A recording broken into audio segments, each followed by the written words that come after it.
Students, I Madhumita, welcome to my channel. Students, आज मैं subject verb agreement के कुछ क्वेश्चंस कराऊंगी। 8 क्वेश्चंस करवा रही हूँ आज। चिल्ड्रन, ये ना स्टूडेंट्स का डिमांड था जो अभी इस बार लिख रहे हैं एग्जाम्स, बेसिकली ये टियर 2 के लिए है। उन्होंने डिमांड किया कि कुछ क्वेश्चन सब्जेक्ट वर्ब एग्रीमेंट का करवा दो, तो मैं अभी करवाऊंगी। एक एक चीज मैं आप लोग को समझाऊंगी पार्ट बाय पार्ट, ठीक है? सो थोड़ा सा ध्यान देना, और सब्जेक्ट वर्ब एग्रीमेंट टॉपिक का भी मैं वीडियो आप लोग को देते रहूंगी। ओके स्टूडेंट्स, तो देखिए, सबसे पहले फटाफट हम देख लेते हैं सब्जेक्ट वर्ब एग्रीमेंट का मीनिंग क्या है। जब मैं आप लोग को बेसिक कॉन्सेप्ट्स करा रही थी प्लस नाउन जब भी करवा रही थी, तो मैंने कहा था कि ये सब्जेक्ट और वर्ब ना सहमति से चलता है। अब सहमति का मतलब क्या? एग्री करके चलना। इसका मतलब क्या? दोनों में बड़ा अच्छा तालमेल है। जैसे अगर सब्जेक्ट सिंगुलर है, वर्ब भी सिंगुलर, जैसा सब्जेक्ट वैसा वर्ब। सब्जेक्ट सिंगुलर तो वर्ब सिंगुलर, और सब्जेक्ट प्लूरल तो वर्ब प्लूरल।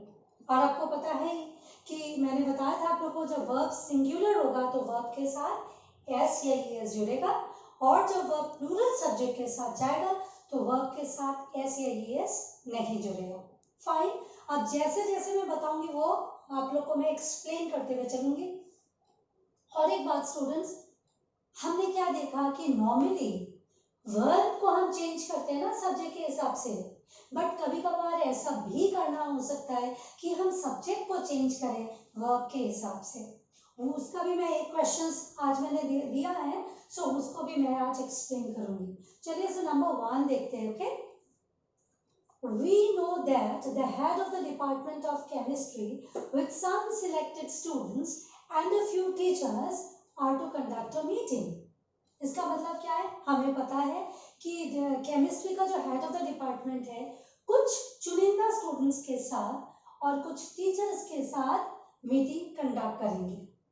फाइन स्टूडेंट्स, तो अभी हम देखते हैं हमारा सब्जेक्ट क्या है, हमारा वर्क क्या है। देखो चिल्ड्रन, एक सब्जेक्ट ये है head of the department of chemistry, ये सब्जेक्ट 1 है ना हमारा।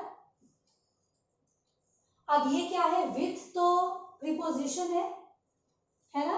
प्रीपोजिशन से हमने जुड़ा है किसको? सब्जेक्ट 1 को सब्जेक्ट 2 से। सब्जेक्ट 2 क्या क्या है? सम सिलेक्टेड स्टूडेंट्स और अ फ्यू टीचर्स। ये दोनों हो गए हमारे सब्जेक्ट 2। अब कुछ स्टूडेंट्स को ऐसा लगेगा कि ये जो सब्जेक्ट है, नियरेस्ट जो सब्जेक्ट है वो तो बहुवचन है, तो वर्ब जो मेरा है या हमारा वर्ब जो है वो भी प्लूरल होना चाहिए, तो आर है तो ठीक है। नहीं स्टूडेंट्स, देखो, जब भी प्रीपोजिशन से हम ज्वाइन करेंगे ना, तो हमें प्रीपोजिशन से पहले वाला सब्जेक्ट को लेना है, ना कि बाद वाला सब्जेक्ट। सो याद रखना, प्रीपोजिशन विथ हो जाए, along with हो जाए, together with हो जाए, ठीक है? प्रीपोजिशन से अगर जुड़ता है सब्जेक्ट्स, तो आप क्या करेंगे? प्रीपोजिशन से पहले वाला सब्जेक्ट को लेंगे, फर्स्ट सब्जेक्ट को लेंगे। डन? तो first subject head of the department of chemistry तो सिंगुलर है, तो हमारा वर्ब क्या होना चाहिए? सिंगुलर होना चाहिए, तो आर नहीं होके इज हो जाएगा। I hope I am clear, है ना? सो क्या देखा हमने कि वर्ब को हमने चेंज किया किसके हिसाब से? फर्स्ट सब्जेक्ट के हिसाब से, head of the department of chemistry. क्यों चेंज किया? क्योंकि हमारा जो विद से जो हमने जोड़ा ये प्रीपोजिशन है, और प्रीपोजिशन के पहले वाला सब्जेक्ट के हिसाब से ही हम जोड़ते हैं वर्ब को। फाइन चिल्ड्रन, ये विथ हो सकता है, टुगेदर विथ हो सकता है, एज वेल एज हो सकता है, along with हो सकता है, rather than हो सकता है, no less than हो सकता है, ठीक है? इन एडिशन टू हो सकता है। जब मैं चैप्टर कराऊंगी वो वीडियो में आपको पूरा डिटेल मिल जाएगा कि प्रीपोजिशंस जब आता है तो फर्स्ट सब्जेक्ट के अनुसार हमारा चलेगा। चलिए अभी हम सेकंड पे चलते हैं। There was only a history book and a few notebooks on the table. Table पर क्या था? एक हिस्ट्री बुक था और कुछ नोट कॉपीज थे। स्टूडेंट्स ध्यान देना, ये जो देयर वर्ड है ना, ये बड़ा क्रूशियल है यहाँ पे। ये देयर वर्ड जो है ना, ये सिंगुलर के साथ भी यूज हो सकता है, प्लूरल के साथ भी यूज हो सकता है। अब यहाँ किसके साथ यूज हुआ? प्लूरल के साथ। कैसे? देखो, एक हिस्ट्री बुक को हमने लिया प्लस फ्यू नोट कॉपीज, यानी कि प्लूरल के साथ जा रहा है, तो हमारा वर्ब प्लूरल होना चाहिए, was नहीं होके क्या हो जाएगा, war। क्या हो जाएगा, was नहीं होगा, war हो जाएगा। फाइन, मैंने क्या कहा कि जहां देयर हो वो सिंगुलर के साथ भी यूज हो सकता है, प्लूरल के साथ भी यूज हो सकता है। मैं अगर बोलती हूँ there was a mobile on the table, तो सिर्फ एक मोबाइल के बारे में बात किया तो वाज बिल्कुल सही है, लेकिन यहाँ एक की बात नहीं हो रही है, हिस्ट्री बुक था और कुछ नोट कॉपीज भी थे, राइट। तो यहाँ पे जो वर्ब है वो प्लूरल होना चाहिए, so there were only a history book and a few note copies on the table. So children याद रखना, देयर सिंगुलर के साथ भी चलता है, देयर प्लूरल के साथ भी चलता है। डन। अब देखो number 3, all the hospitals must be careful of its sanitization process and provide corona kit to its concerned patients। अब ये कहा जा रहा है सारे हॉस्पिटल को बहुत सतर्क रहना चाहिए उसके सैनिटाइजेशन, केयरफुल मीन सतर्क, सैनिटाइजेशन प्रोसेस को लेके, और कोरोना किट देना चाहिए पेशेंट्स को जो वहां आते हैं। अभी अभी मैंने कहा स्टूडेंट्स, कभी कभार आप लोग को क्या करना हो सकता है कि हमें सब्जेक्ट को भी चेंज करना पड़े। क्यों पड़े, अब देखो कैसे हमने बताया और कैसे हम इसको करेंगे। ये दोनों को मैं रब करती हूँ so that I can write a few things here, ठीक है।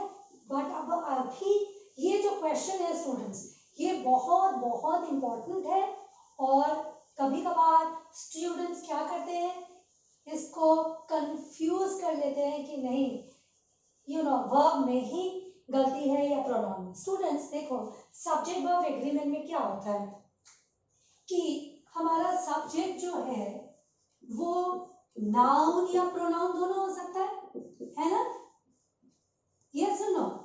सो नाउन या प्रोनाउन दोनों सब्जेक्ट हो सकता है, तो नाउन अगर सिंगुलर तो वर्ब सिंगुलर है ना, यस और नो, और प्रोनाउन अगर सिंगुलर तो भी वर्ब सिंगुलर, और सब्जेक्ट के आधार पे, नाउन के आधार पे हम प्रोनाउन को भी चेंज करते हैं, सब्जेक्ट के हिसाब से हम प्रोनाउन को भी चेंज करते हैं। अब देखिए स्टूडेंट्स, यहाँ पे क्या किया गया है, all the hospitals must be careful of its sanitization process, ठीक है, and provide corona kit to its concern patients.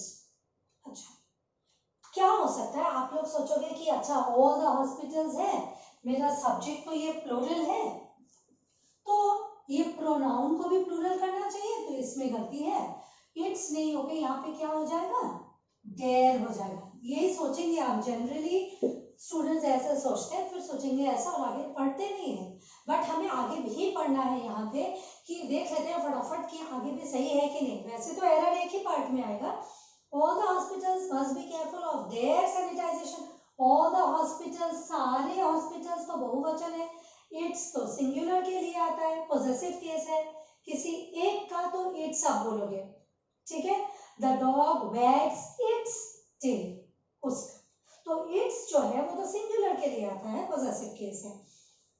अच्छा, must be careful of their sanitization process and provide corona kit to its, देखिए यहाँ पे भी गलती है, यानी कि हमें सब्जेक्ट को चेंज करना है, ना कि प्रोनाउन को चेंज करना है।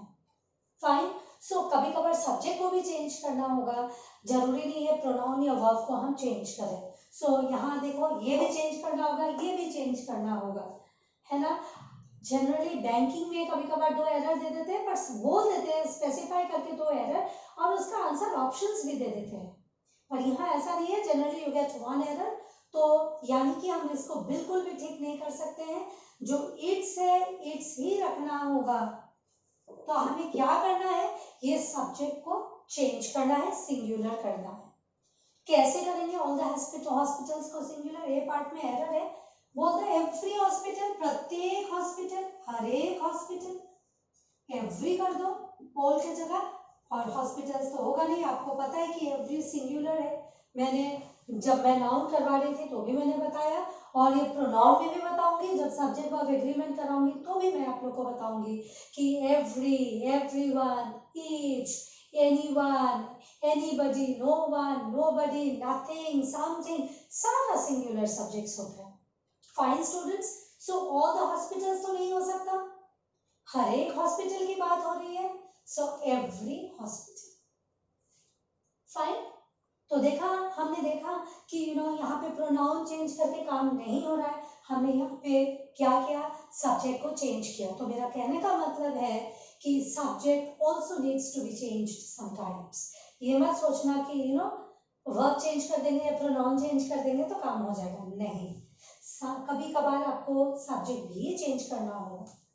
ओके, अब नंबर 4 देखिए, mister Swami felt that the investment that he does, mister Swami को ये फीलिंग हो रहा है कि वो जो इन्वेस्टमेंट करते हैं कहाँ पे, insurance and other policies, insurance में और दूसरे पॉलिसीज में, have forced him to curtail his expenses.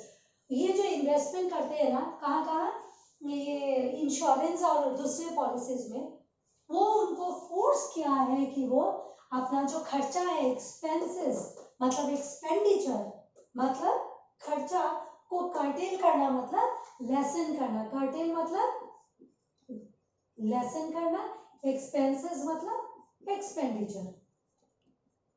तो स्टूडेंट्स हम देखते हैं नंबर 8 पार्ट में, mister Swami felt that the investment that he does, ये तो हमारा सब्जेक्ट है, दैट ही, ये और एक सब्जेक्ट है, सब्जेक्ट के साथ ये देखो वर्ब है डज, सिंगुलर वर्ब।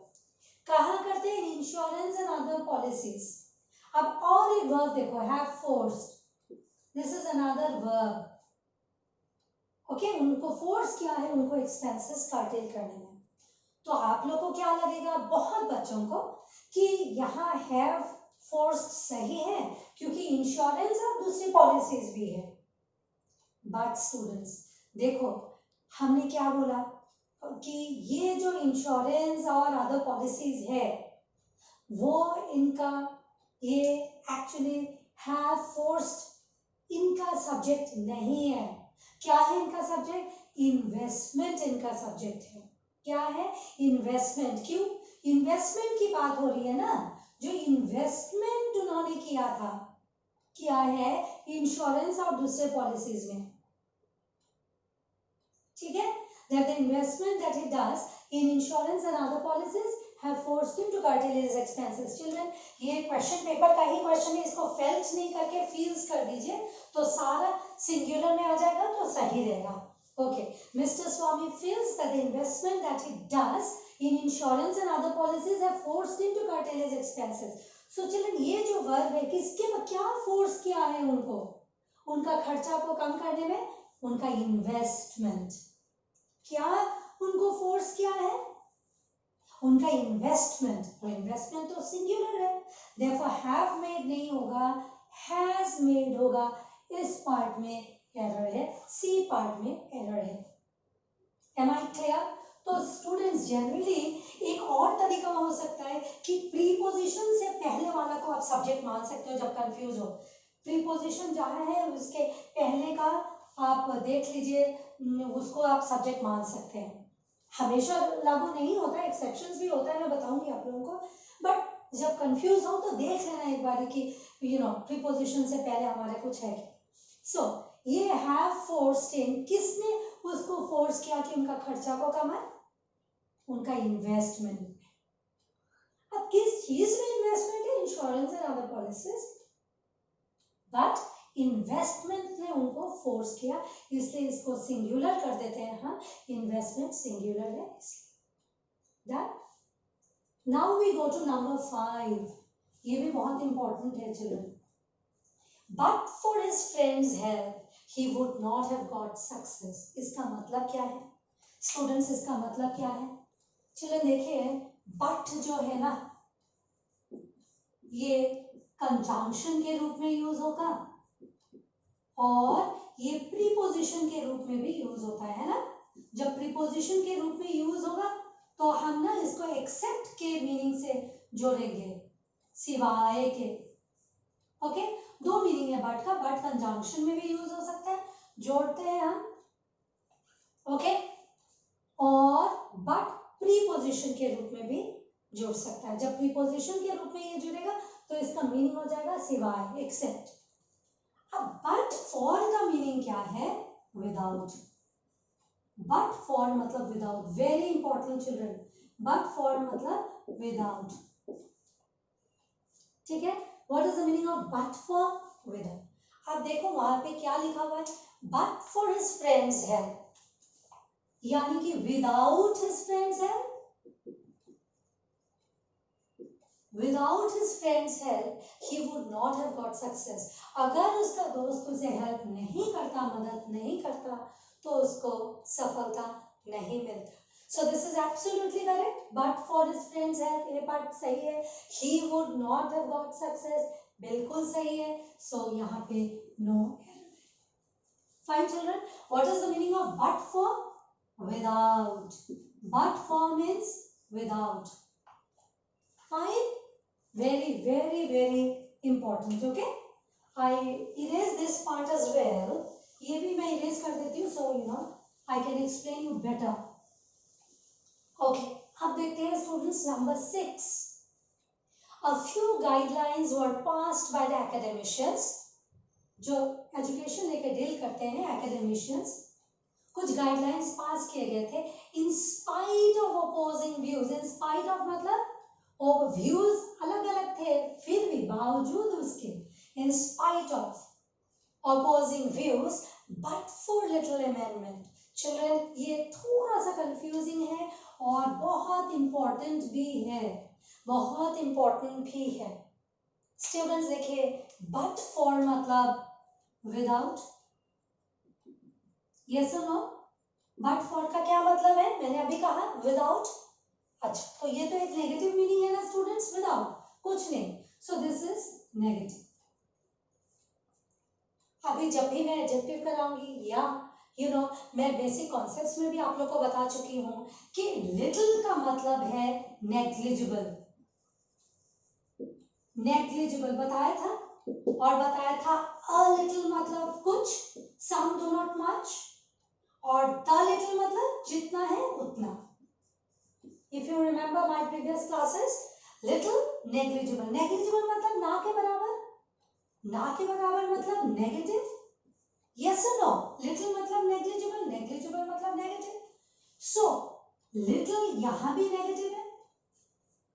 तो देखो students, दो negative इकट्ठे एक sentence में तो आता नहीं है, दो negative cannot be used together, right?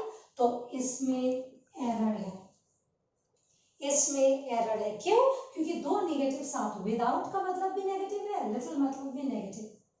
तो हम कैसे इसको सुधारें ये भी देखना बहुत जरूरी है, क्योंकि कॉन्सेप्ट्स तो हमें लेना है ना। सिर्फ एरर तो कुछ वाइल्ड गैसेस, कुछ इंटेलिजेंट गैसेस से भी एरर निकाला जा सकता है, बट कॉन्सेप्ट्स।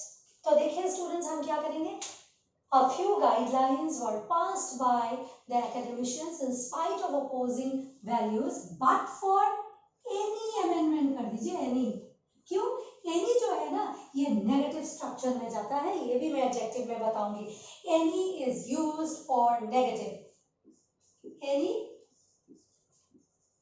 used in या used for negative structures, negative structure में आप use करोगे नेगेटिव के लिए, सिर्फ यूज फॉर नेगेटिव्स भी बोल सकते हो। ओके, सो एनी जो है ये नेगेटिव के लिए आएगा, तो यहाँ पे बट फॉर लिटिल अमेंडमेंट नहीं जाएगा बिकॉज दो नेगेटिव है, so without any amendment will be your answer. Fine, so this is a very important question children, ठीक है, थोड़ा सा हटके है but it's a very important question. अब चलिए नंबर 7 पे, we do not know where he was educated. हमें पता नहीं वो कहाँ से एजुकेटेड हुए थे, एजुकेशन कहाँ उसे मिली थी, और what did he do to earn his bread at that time, उसने क्या किया था रोटी पानी कमाने के लिए, because history is silent about his early life. हमारे उसके बारे में कोई एविडेंस नहीं है, हिस्ट्री ने कुछ बताया ही नहीं है उसके बारे में। स्टूडेंट्स, मैंने आप लोग को इन्वर्जन का चैप्टर कराया था, और मैंने बताया था आप लोगों को कि जब क्वेश्चन होगा तभी वर्ब पहले और सब्जेक्ट आता है ना। जब हम क्वेश्चन करते हैं तब पहले वर्ब आता है फिर सब्जेक्ट आता है, पर ये तो क्वेश्चन नहीं है, यानी कि ये पार्ट गलत है। This is not a question. सवाल तो नहीं कर रहे हैं, हमें नहीं पता उनको एजुकेशन कहाँ से मिला और वो अपना कमाई कैसे करते थे। ये तो क्वेश्चन वर्ड नहीं है, क्वेश्चन सेंटेंस नहीं है, इंटरोगेटिव सेंटेंस नहीं है, तो यानी कि इसमें गलती है। अब जहां इंटरोगेटिव सेंटेंस नहीं होगा वहां हम क्या करते हैं, पहले सब्जेक्ट फिर verb. So what he did हो जाए। Am I clear? तो ए पार्ट को देखो, we do not know where he was educated, बिल्कुल सही है, हमें नहीं पता उसने एजुकेशन कहाँ से उनको मिला। पहले सब्जेक्ट आ गया फिर वर्ब आ गया। और what did he do to earn his bread at that time, ये तो सीधा दिख रहा है कि ये गलत है, इन्वर्ट तो हम कर नहीं सकते क्योंकि ये इंटरोगेटिव सेंटेंस तो है नहीं। यस, तो हमें क्या करना पड़ेगा, पहले सब्जेक्ट फिर वर्ब, यानी कि बी पार्ट में एरर है। अब स्टूडेंट्स नंबर 8 देखते हैं हम कि 8 में हमने क्या गलती है वो हमें देखना है। The principal indicated that the issue of improved quality of teaching in the college were high in his list of priorities। अच्छा, प्रिंसिपल ने इशारा किया कि क्वालिटी टीचिंग उनके मुद्दे पे है, उनके कॉलेज में क्वालिटी टीचिंग वो चाहते हैं। और high in his list of priorities, वो जो प्रायोरिटी देना चाहते हैं वो किसको देना चाहते हैं, क्वालिटी टीचिंग पे। तो चलिए ए पार्ट देखते हैं। द प्रिंसिपल इंडिकेटेड, पास्ट में जा रहे हैं हम verb, that the issue of improved quality of teaching in the college were high. अच्छा देखो, प्रिंसिपल ने इंडिकेट किया, ये तो पास्ट टेंस में है तो ठीक है, इसको हम कुछ चेंज नहीं कर सकते। That the issue of improved quality of teaching okay in the college were high. अब और एक वर्ब यहाँ है, देखिए, वर high in his list of priorities. क्या हाई था, क्या हाई था, किस चीज का मुद्दा क्या था, issue of improved quality of teaching. Yes और नो? सो इशू तो एक इशू पे था ना, सब्जेक्ट क्या है, एक इशू। क्या issue, improved quality of teaching in this college. So only one issue, एक ही इशू की बात कर रहे हैं ना हम। यस और नो? एक ही इशू की बात कर रहे हैं हम। सो ऑब्वियसली वर्ब को सिंगुलर होना चाहिए, वर हाई नहीं होके वाज हाई हो जाएगा। सो स्टूडेंट्स, आपको ये देखना है कि कौन सा सब्जेक्ट के बारे में बात हो रही है। अगर सब्जेक्ट सिंगुलर है तो वर्ब सिंगुलर है। सो देख लीजिए, फिर से मैं बता रही हूँ कि यहाँ एक ही इशू पे बात हो रही है, issue of improved quality of teaching, only one issue. So one issue is singular, therefore verb भी सिंगुलर होगा, वर नहीं वाज। Fine students. अच्छा, अभी तो मैंने 8 क्वेश्चंस करवाया है और भी मैं नेक्स्ट वीडियो में फिर 7-8 क्वेश्चंस मैं कराऊंगी आप लोगों को, इसी तरह से समझाते हुए करूंगी। तो जो जिन्होंने ये मैंने वीडियो भी डाला नहीं था सब्जेक्ट ऑफ एग्रीमेंट का, जिन्होंने नहीं भी किया होगा उनको भी बहुत कुछ समझ में आ जाएगा। और बट बेसिकली ये वो उन स्टूडेंट्स के लिए है जो इस बार एग्जाम लिख रहे हैं। Okay students, so again I'll come up with your demand of tense as well, questions based on tense वो भी मैं कराऊंगी। So students, thank you so much, and if you like और आपको useful लग रहा है, शेयर करना, लाइक करना एंड सब्सक्राइब करना। Thank you.